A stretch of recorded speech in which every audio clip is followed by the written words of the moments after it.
The talks of me going to work at Tesco, they're not actually true. It comes from a coach at QPR, Chris Ramsey. We were playing a game. I'm having a stinker. And he says to me, you were nearly working at Tesco's if we didn't sign you.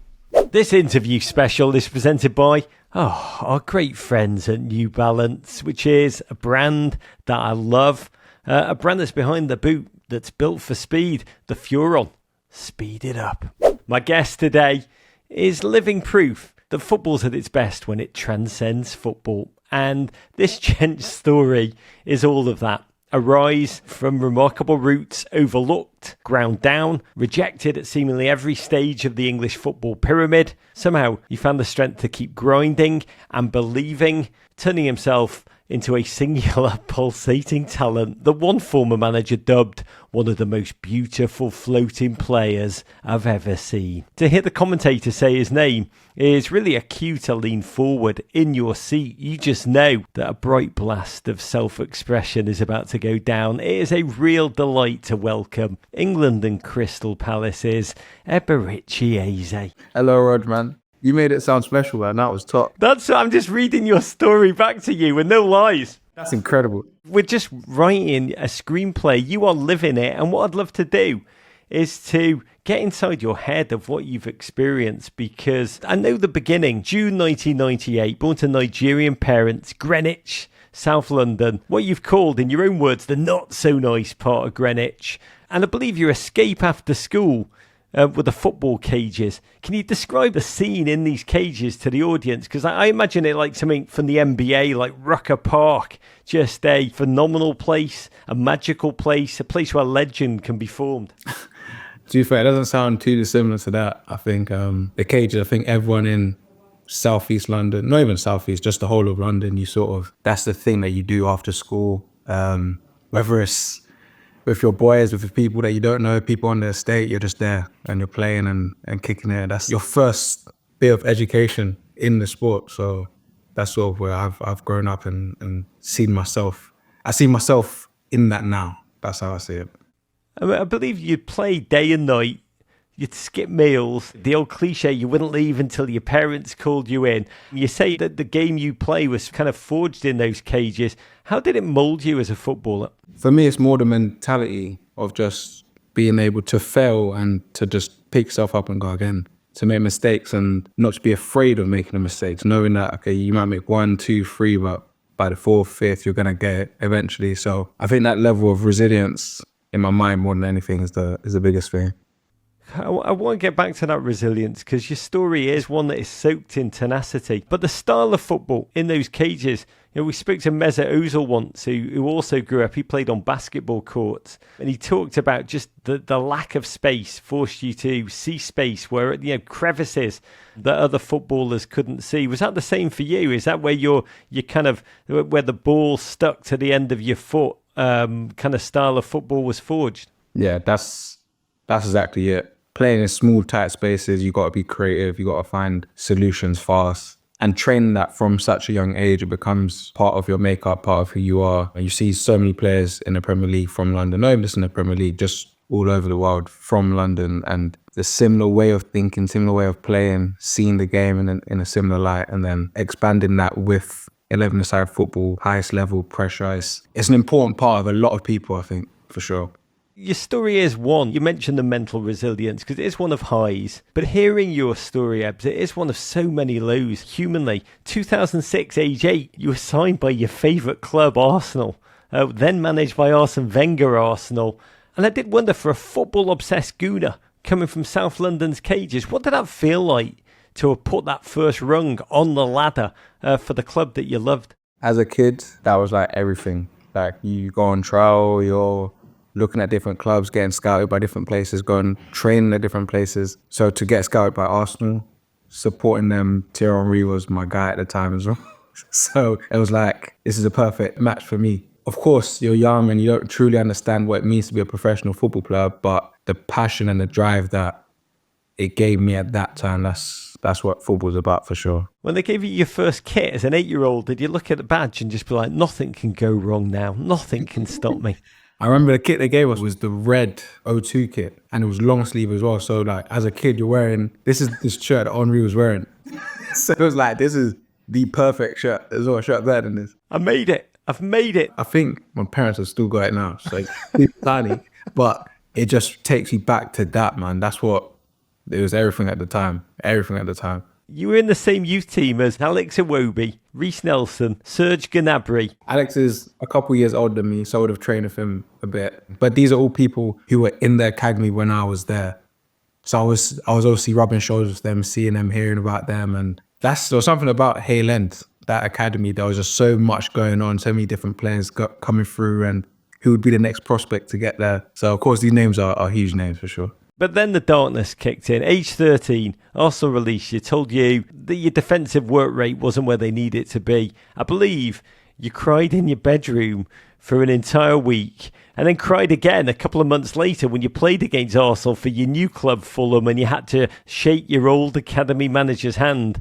I hear these stories and it gives you just a full blow of just how hard football can be. That initial setback at such a precocious age. What was it like, in your own words, the emotional effect that moment had on your young psyche? It's obviously a long time ago now, and you sort of done a whole bunch of processing. But I feel like at the time, football, that is the biggest thing, the most important thing, and there's nothing else that comes before that. And getting released by Arsenal, obviously, first time I've been let go or anything like that. So it was like a bit of a, like, what are we going to do now? So that was the biggest scare, really. The next part was sort of the confidence hit that takes. As a child, you're sort of, okay, all your friends, they're all still there getting retained, given new contracts, but you're the only one, or one of maybe two or three that will be let go. So I think dealing with those two things, those two dynamics, were the most tough things, and you can't really prepare for that. Because at that time, that's part of your identity as a kid as well. It's like, I play for Arsenal, I'm the guy who plays for Arsenal, and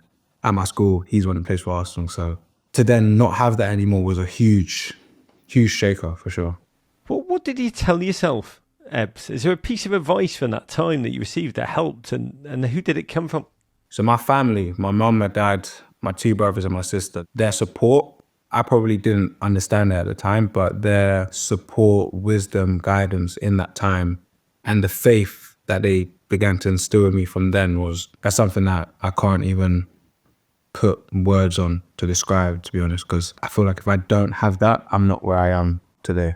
No chance. It wasn't just the Arsenal moment. There were many. I don't want to dwell on this, but football development, and this is really important for young listeners to know, it is cruel and it is deeply ineffective, the business of football development. And you were living proof of that, Ebbs. While still in your teens, you were released by Fulham, Reading, and then Millwall. I'm curious, how did you find the resilience, the belief to keep showing up for trials, to keep pursuing a career in football, when football kept saying no? I would say my faith in God was the foundation of anything else that I believe. So I truly believe that God had given me a gift. It was my responsibility and obligation to not let go of it, regardless of what anyone says, what anyone thinks. At that point, my mind was made, and it was like, okay, it's not what you want to hear, but I'm taking this as you haven't seen it yet, you don't understand yet, and eventually you will. I don't know when that will be, but yeah, it's just a matter of time before you do and you regret the decision. That was my thing every single time, and I feel like that then comes from the faith in God that I have. I believe that it's not because I deserve it, it's not because of anything like that, it's just that God gave this thing to me, so it's my responsibility, obligation to push it to the end. How did that feel? That gift from God, your responsibility. How did it feel when you finally first got a squad number? Yeah, that was crazy, man. Obviously signing at QPR, getting my first professional contract, then being involved in the first team, getting a squad number on the bench. I remember the first time I was in the squad, so I didn't even make the bench. I was just traveling with the first team, and I just remember I was satisfied with that at that time for like a day. Of course, after you start training, you're like, I want to play now, I want to do this. But in that moment, I had the feeling of like appreciation for where God had brought me from. Because I remember, especially as a kid, you're looking around at your friends and you're comparing yourself all the time to like, okay, he's getting this, so I should be near this or whatever. He's getting a first team, he's getting to the first team, I should be training with the first team at least or whatever. I feel like that was the first moment where I looked back and truly appreciated where God had brought me and forgot about anyone else, let go of what anyone else was doing and just was at peace. Honestly, listening to you, I yearn for that in my own life. And I'm sure many people in their own journey are listening to that and saying, I want to feel that at least once in my life. But you had to battle to get there. Coming up through the lower divisions, Millwall under-21s, Wycombe Wanderers on loan, I think in League Two, fourth tier.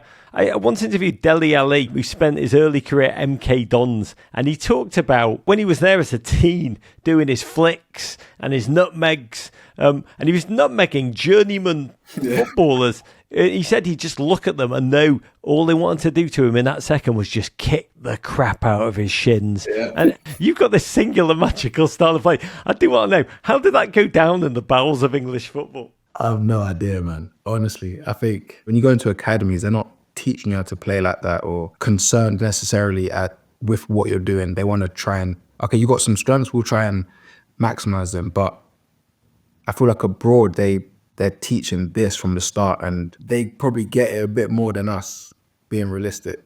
Yeah, it don't go down too well here, I don't think. In terms of just the mentality, how it's perceived, I feel like it can be taken the wrong way as well, which is another important thing when it's not ingrained from a young age and it's not something that coaches are specifically teaching. It's not in the culture. It's a whole different mindset. It's almost like you were speaking a different language on the football field. That's crazy, because that's exactly what it feels like at times. The click or the connection isn't the same. What's maybe my strength or what I'm really good at, it's not going to really flourish here.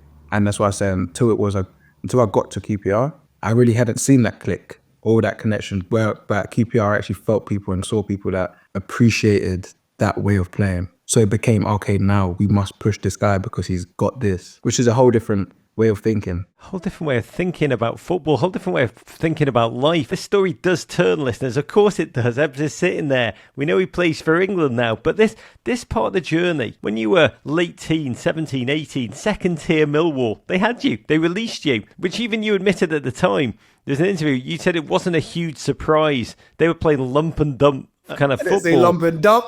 I hope I didn't say lump and dump. Those are my words, Millwall fans. Honestly, those are my words.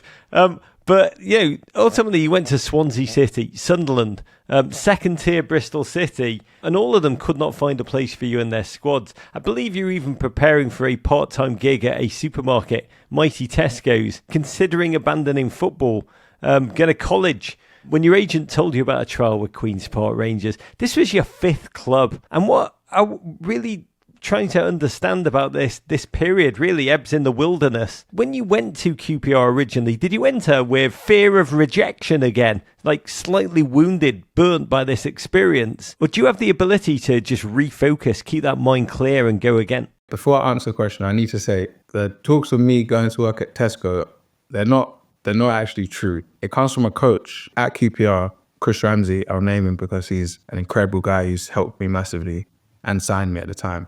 We were playing a game. Half time, I'm having a stinker. And he says to me, "You were nearly working at Tesco's if we didn't sign you." And what happened was one of the coaches in that room has now run that as if I was going to work at Tesco's when I wasn't going to work at Tesco's. Nothing against people that work at Tesco's, by the way, but that just wasn't part of the story. That is genuinely amazing. How those stories, that is how the layers of myth are told. A stinker, Tesco's. Yes, Ebbs was almost at Tesco's, but God bless. So when you go again for your fifth trial, do the layers of scar kind of build up? Are you wounded or do you have the ability to just repress all of that, refocus, going clear again? So for me, it was there, 100% in my mindset, like the fear of getting rejected.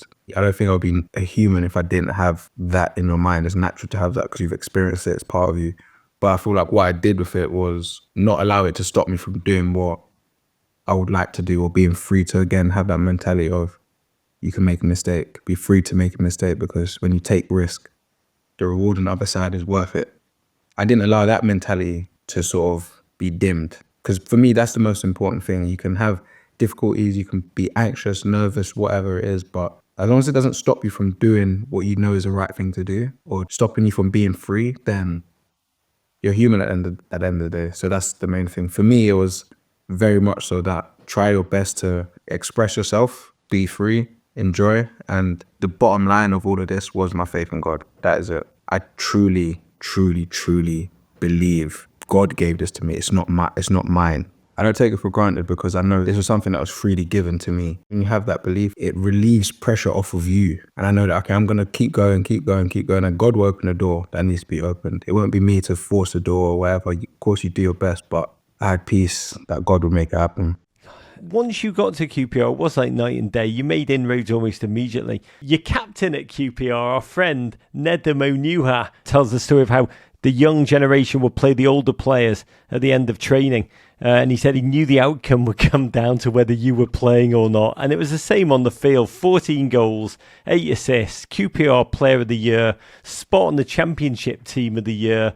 Honestly felt like you announced yourself in the 2019-20 season. And summer of 2020, Crystal Palace came in for the price of $19 million.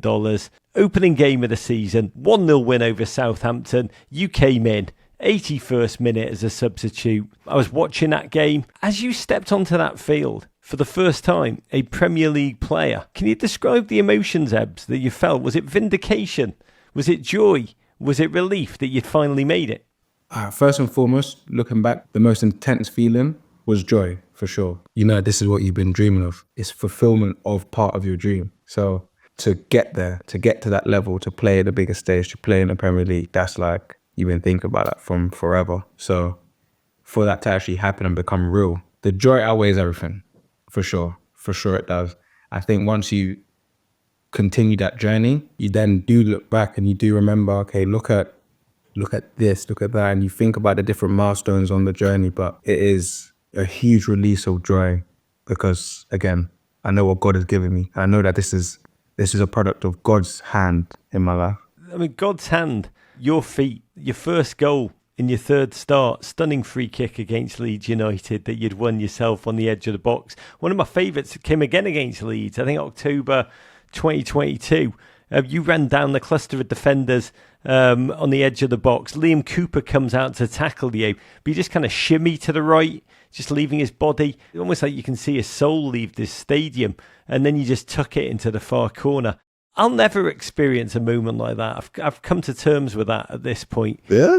But yeah, I don't have dreams, children. I've given up on mine.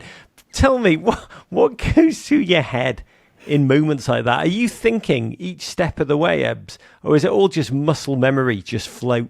Yeah, no, I'm not thinking at all in any of those moments. It is muscle memory, it is instinct. You're just operating and doing what you think is the right decision. You say think, you're not thinking. You're just operating. You're operating, you're seeing things and analysing and making decisions within seconds, and you hope the training that you've done beforehand puts you in line to make sure that those decisions on the pitch are correct. Sometimes it comes off like that, sometimes it doesn't, but it's all part of the process, man.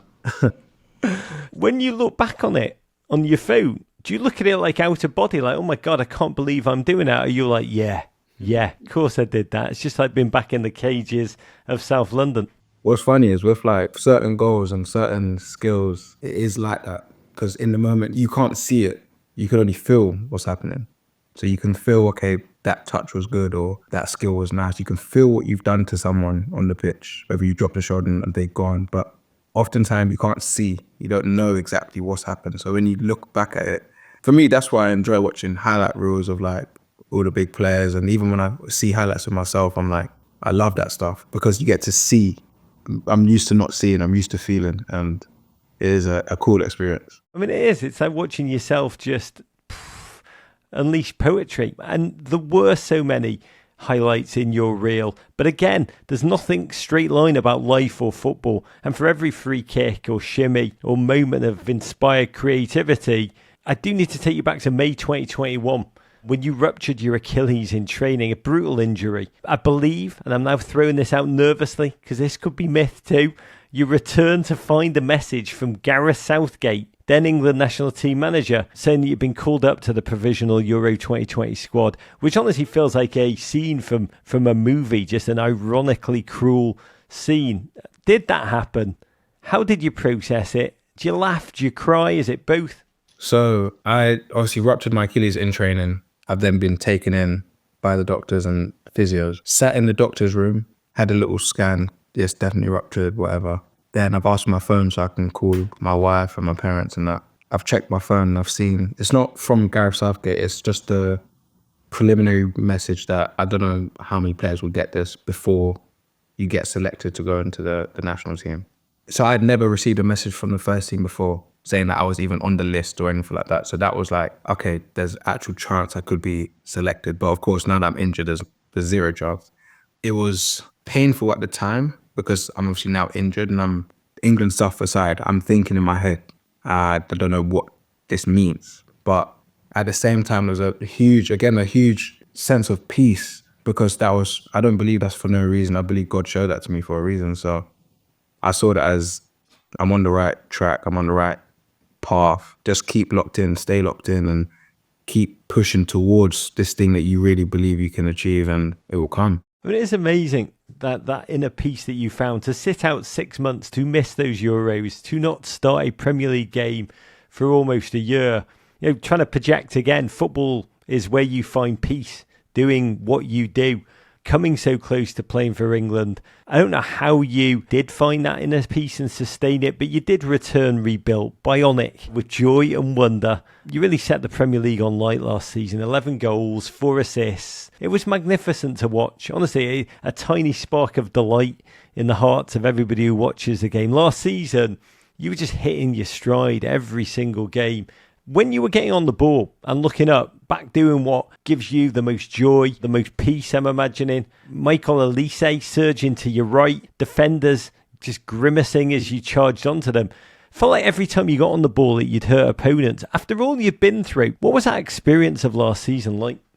Last season was incredible. The end of the season before that was incredible as well. And the way I see it is, I try not to put too much on each moment or each phase I'm in. So, for example, the Achilles, that's a difficult moment. But I've learned in myself that staying rooted in Christ throughout all the different phases is the most important thing because it allows you to see things with the right lens and allows you to be regulated so you don't crash and you don't go too high when things are good or things are bad. So I remember enjoying last season, truly enjoying every single day, every single game, even just as I am now. Like, this is a prolonged period of enjoying your football, which is not obviously normal for everyone, but things will change. Things go up, things go down. You don't know what's around the corner. You don't know how things may look. I've now got a hamstring injury and this is, a tough period for me to get through and whatever, but the one solid rock and foundation is Christ, and having that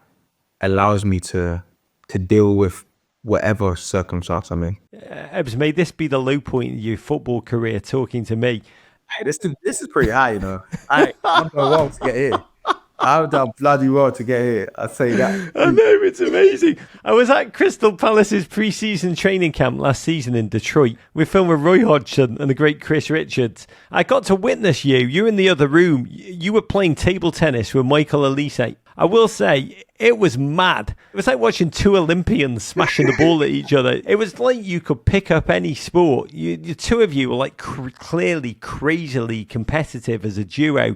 I know Elise and your brother introduced you to chess as well. Roy Hodgson actually told me, he pointed at you both. He said you were the kind of person that could pick up any pursuit, quickly work out how to excel at it, and then your competitive spirit just kicks in and you try and become dominant. Does that spill out into the rest of your approach to life as well? Yeah, I'm a competitive guy. So whatever it is I want to do, whatever it is that I do, I want to win. And I don't like losing. So for me, the quickest way to win is to get good at whatever it is that you're trying to do. So I'll try my best. But that's why I stick to only a few things. I don't get involved in too much. I stay in lanes. That's how it works. Is it football, table tennis and chess? Like, is that your triathlon?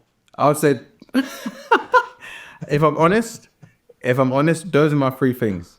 Those are my three things where I'm like, it doesn't matter who I'm facing or if someone calls me out, I'm going to be like, I'm going to back myself to play that. I do one day want to organise like the Premier League of chess because there's like so many chess players, like Enzo Maresca. Like all he wanted to talk about when we were together was chess. Trent Alexander-Arnold fancies himself. Mo Salah has sworn to me that he will crush any other footballer across the chessboard. I don't know how good they are, but listen, I'm happy to play anybody, man. That's where I'm at. You ready? We'll find a midpoint somewhere around Birmingham and have that Ebbs and Mo chess showdown that the world is crying out for. Yeah, I'm on it. I've got to say, I love Crystal Palace. I love the South London nature of it. I love that it's located in the area that's been named Concrete Catalonia because of the youth development. So many international talents have emerged from there. And this year, the squad has such a local flavour. There's you, there's Mark Gahey, Eddie Nketiah, former Liverpool fullback Nathaniel Klein, Trevor Chalobah. That squad culture, so local. Do you feel that it's formed by the location of the club? Yeah. I think Palace has got something special, and it's something that's obviously been growing and getting there over the years. But I feel like we have to appreciate what this actually is like in the team. I'm playing with people that have grown up and understand the culture of where we've grown up. That's a real bond. So like if you go to another club and you have players from where maybe you grew up, it's a connection that is hard to describe, I think. So to have that all in one club and so many different players with different talents, having that same type of mindset, I feel like that's something so powerful and shouldn't be taken for granted, for sure. I mean, it's something we talked about earlier about players speaking the same language as you. When I look at that Crystal Palace team and some of those players and how they treat the football with such joy and audacity, I can't imagine how fulfilling it feels for you to finally be around that cast of characters. But your creativity goes beyond the field. You've been with New Balance since 2021. I am deep into my New Balance love, but you, I do believe, are even more in on that than me. And one of the reasons footballers do love working with New Balance is you get to work with the New Balance design team to work on your own bespoke boots. Can you talk a little bit about that collaborative process and what you look for? Yeah, being with New Balance is insane. And again, that's a huge blessing that I'm forever grateful for. That experience, more than anything, is probably the most special because you grow up seeing players have those types of collabs with their respective brands and whatever. So to now have that for yourself and for New Balance to provide the opportunity for that is something that's special, especially because it's rooted and designed for you, what's important to you. And with my boot, I had Greenwich Mean Time and all the star constellations and my family and this and that. And it's just, that's my favorite boot. So that was an incredible experience. And until the next one comes, I'll always be dreaming of wearing them. You talk about the stars. I think they represented Greenwich and the colouring of your grassroots club, Bruin JFC. Can you talk about some of the elements of the design and what it was that you wanted displayed when you played? Obviously, Greenwich being where I've grown up, me and my family, it's an important place for us. And even going back now, it brings back so many memories because that's where all my friends are, that's where all my boys are. And it's a special place and will forever be special. Bruin, the coach, what he taught me in that short amount of time and the friends that I formed in that group. Being real, that was the main thing. Like with that boot, it was only the things that were really special. With the star constellations, we had all of the names of like the people that are really dear to my heart on there. And it was as if I'm playing with them. Whenever I'm on the pitch, I'm stepping on the pitch and they're with me. For me, that's deep, man. That's how it was for me. I can't imagine what that feels like. Ultimately, every time you take the field, every time you score a goal, every time you do what you do on the field, you're taking your journey along with you. The origin story, Greenwich, Bruin, first team, and then every human being that's helped you along the way. Yeah. For me, it was powerful because that's something that will remind you and always keep you rooted. For me, that's all I'm focused on. How can I stay rooted? How can I stay grounded on what's actually true and important? So every time I look down, I'm seeing, I can remember where I've come from, regardless of who comes now and what things and opportunities come my way. It's hard for me to get lost in that stuff, this new stuff, because I know what is real. I know what's true. And doing anything not to let go of that and that foundation that I have, for me, that's the most powerful thing. Separating the truth from the noise, that is ultimately the secret of life.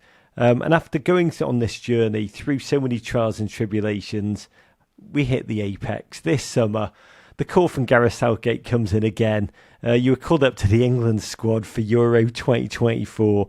There was an incredibly moving video of you. I think of myself as someone that's dead inside, an awful person.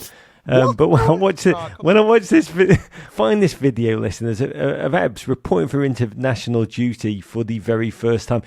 Your hug or fist bump every single staff member. You ask and memorise their names. You look absolutely buzzing.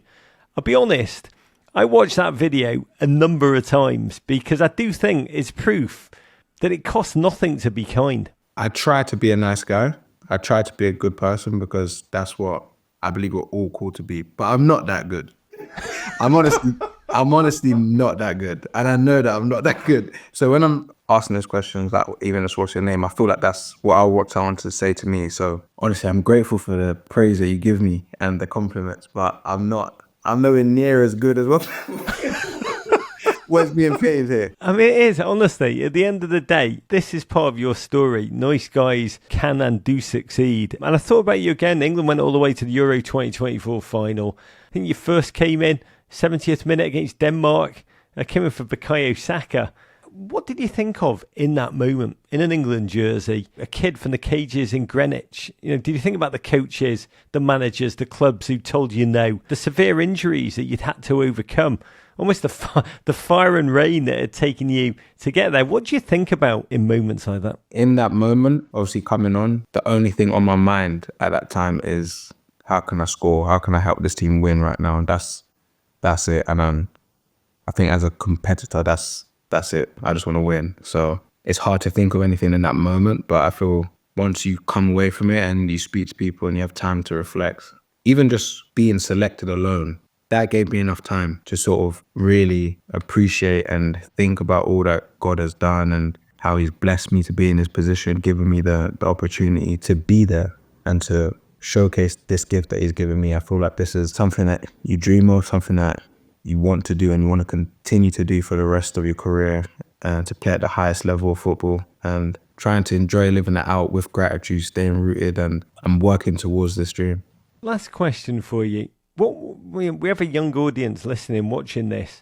Your journey is singular. I don't know if you see it as such, but it is quite remarkable, the depth of the lows, your tenacity, your ability to overcome and soar again. What is your message that listeners can and should take from your journey? Two most important things for me, this advice that I would give myself, it's to truly, truly trust God and believe in him and be obedient. He wants you to live in a certain type of way. So like, as a child of God, if you live in that type of way, he will bless you. He will look after you. That's number one. Secondly, it's not get lost in the opinions of other people. It's hard, I know, but it's the only way out, to let go of the opinions of other people, not to seek validation in them, but to focus on, okay, do I think this is right?